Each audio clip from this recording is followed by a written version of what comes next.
గా నేర్చుకోవాలా? అప్టాక్స్ తో మా ఉచిత లైవ్ వెబినార్లలో చేరండి. ఆల్గో ట్రేడింగ్ కేవలం ₹10 బ్రోకరేజీ అందుబాటులో ఉంది. ఇప్పుడే అకౌంట్ ఓపెన్ చేయండి.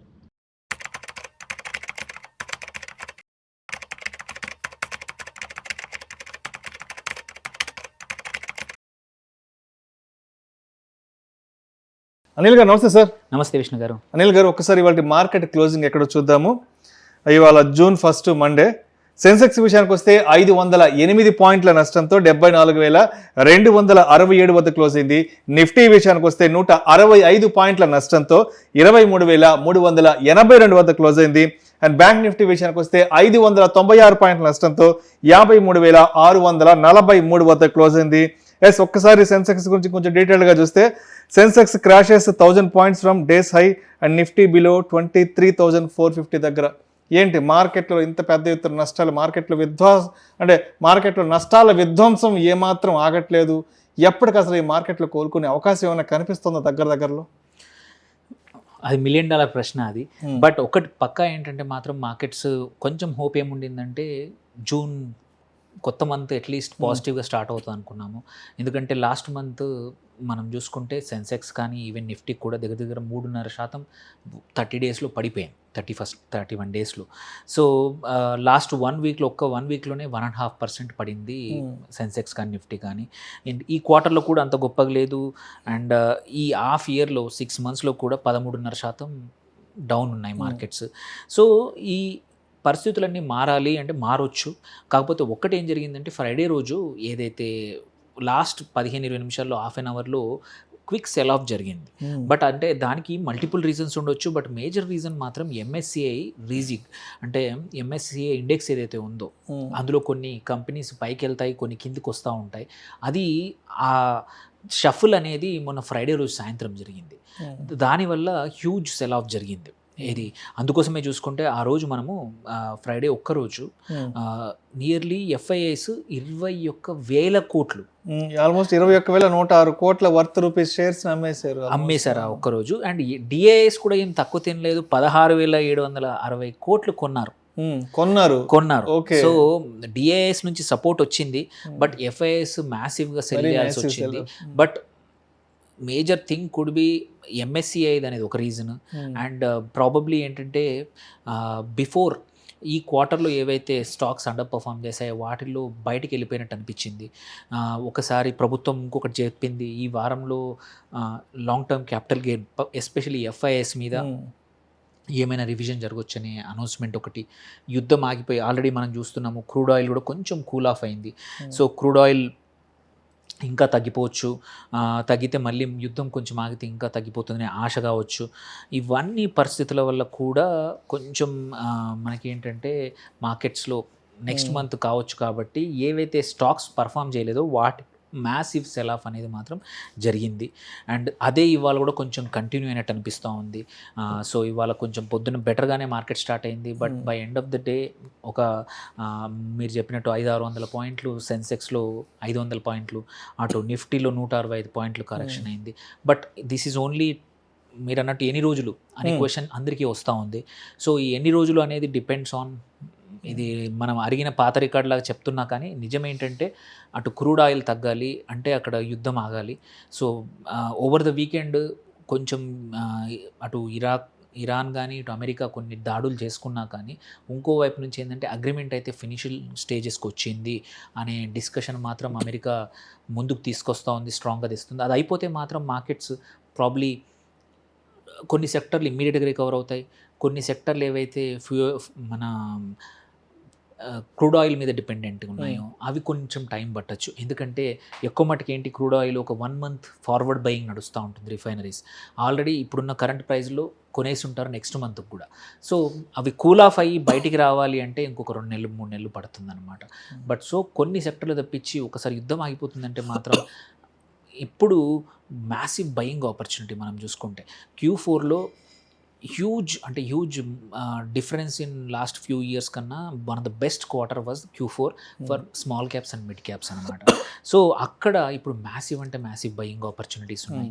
అవి ఒకేసారి ఎక్స్ప్లోడ్ అవ్వచ్చు, ఇన్వెస్టర్ కాన్ఫిడెన్స్ మళ్ళీ రావచ్చు. అండ్ సైమల్టేనియస్లీ ఎఫ్ఐఎస్ కాన్ఫిడెన్స్ కూడా మళ్ళీ బాగా రావచ్చు once if government changes anything.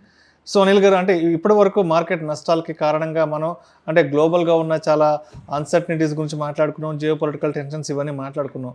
అంటే మార్కెట్ నష్టాలకు మరొక కారణం కూడా తోడవబోతోంది ఇక్కడ మనకి రీజనల్గా. ఎందుకంటే ఈ సంవత్సరం ఎల్ నినో ప్రభావం కారణంగా వర్షపాతం కూడా బాగా తక్కువగా వచ్చే అవకాశం ఉందంటూ కూడా వాతావరణ నిపుణులు హెచ్చరిస్తున్నారు.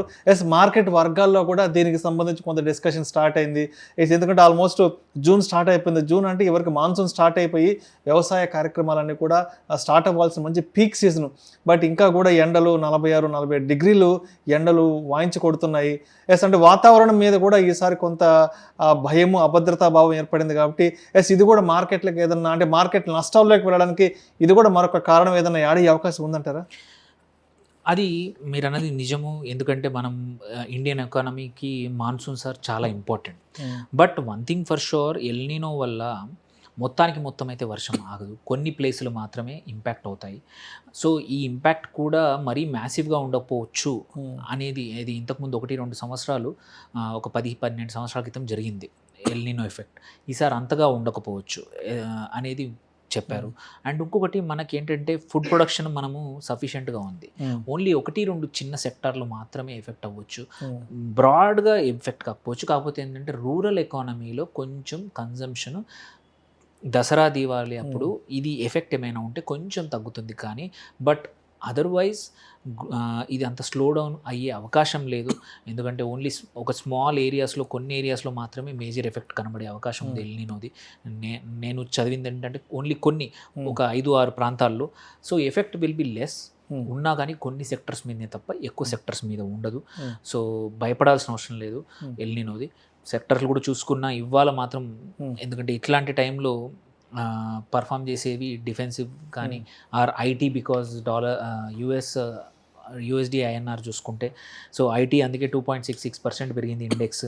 మీడియా కూడా ఒక 1.37% పెరిగింది. మెటల్స్ కూడా ఒక 4.49%.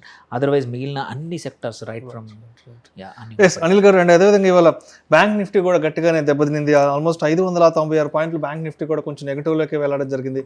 అండ్ బ్యాంక్ నిఫ్టీ పరిస్థితి ఎలా ఉంది? సో బ్యాంక్ నిఫ్టీ ఏంటంటే 53,000 దగ్గరకు వచ్చింది. మనం 55,000 చూసాము లాస్ట్ మంత్, 55,000-56,000 కూడా చూసాము. బట్ ఇక్కడ ఏంటంటే ఎస్పెషల్లీ పిఎస్యు బ్యాంక్స్ ఇవాళ డ్రాగ్ చేసాయి, డౌన్ చేసాయి.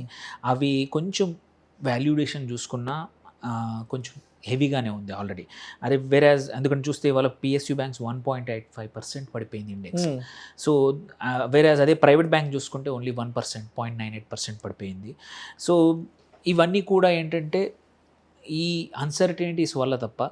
అండ్ ఇంకొకటి ఏంటంటే వీటన్నిటికీ మేజర్ ట్రిగ్గర్ రాబోతోంది 5th పాలసీ కూడా ఉంది. సో బట్ ఎక్స్పెక్టేషన్స్ ఏంటంటే పెద్ద చేంజెస్ ఏమీ ఉండకపోవచ్చు, రేట్ కట్స్ ఏమీ ఉండకపోవచ్చు.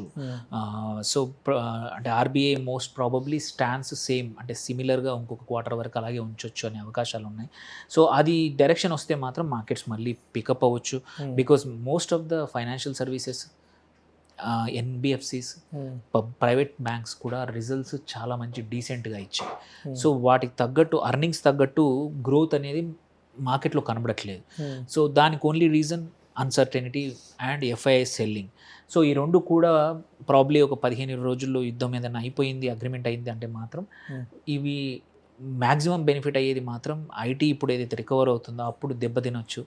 అప్పుడు ఇవన్నీ ఏవైతే కింద చూస్తున్నామో ఈ సెక్టర్స్ అన్నీ రొటేషన్ అయ్యి పైకి వచ్చి పర్ఫామ్ చేసే అవకాశాలు ఉన్నాయన్నమాట.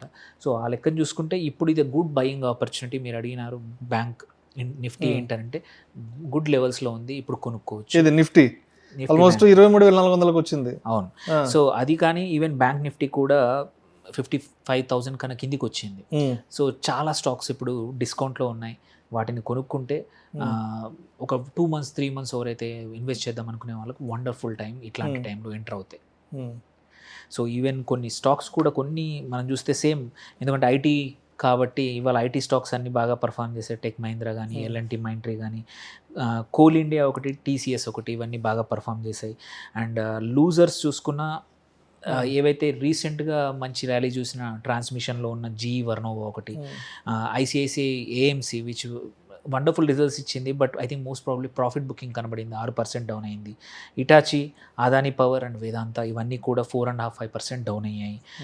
సో బట్ కొన్ని 52-week లో ఆపర్చునిటీ దగ్గర స్టిల్ పెండ్ మంచిగా ఉన్నాయి. కొన్ని ఐటీసీ ఒకటి, బ్రిటానియా కానీ, టాటా క్యాపిటల్ కానీ, హెచ్డిఎఫ్సి అండ్ రిలయన్స్ కూడా మంచి buying opportunity. They are nearly 1 year lowest ఆపర్చునిటీలో ఉన్నాయి. ఎవరికైతే స్టెబిలిటీ కావాలి, లాంగ్ టర్మ్ కోసం మంచి అవైలబుల్ కనబడతా ఉన్నాయి. On the whole it's a buyers market now. అందరికీ ఆపర్చునిటీస్ కనబడుతున్నాయి డిస్కౌంట్లో. కొన్ని స్పెసిఫిక్ సెక్టర్స్ తప్ప most of them are now good, fairly valuation. Even Nifty valuation ఇవాళ తర్వాత చూసుకున్న 20.1 PE దగ్గర ఉంది, విచ్ ఈజ్ హిస్టారికల్గా చూసుకుంటే లోయెస్ట్ PE మన ఇండియన్ నిఫ్టీకి. సో ఇట్లాంటి time is the good time to add money. మంచి స్టాక్స్లో, క్వాలిటీ స్టాక్స్లో, క్వాలిటీ సెక్టర్స్లో ఇన్వెస్టర్స్ షుడ్ నౌ ఫోకస్. అరే పడిపోతుందని కాదు, ఎందుకంటే more or less bottom out అయింది మార్కెట్, ఇంతకన్నా పడిపోయే అవకాశం లేదు. ఎందుకంటే 20,000 కోట్ల పైన ఎఫ్ఐఎస్ ఎగ్జిట్ చేసినా we're still at this level.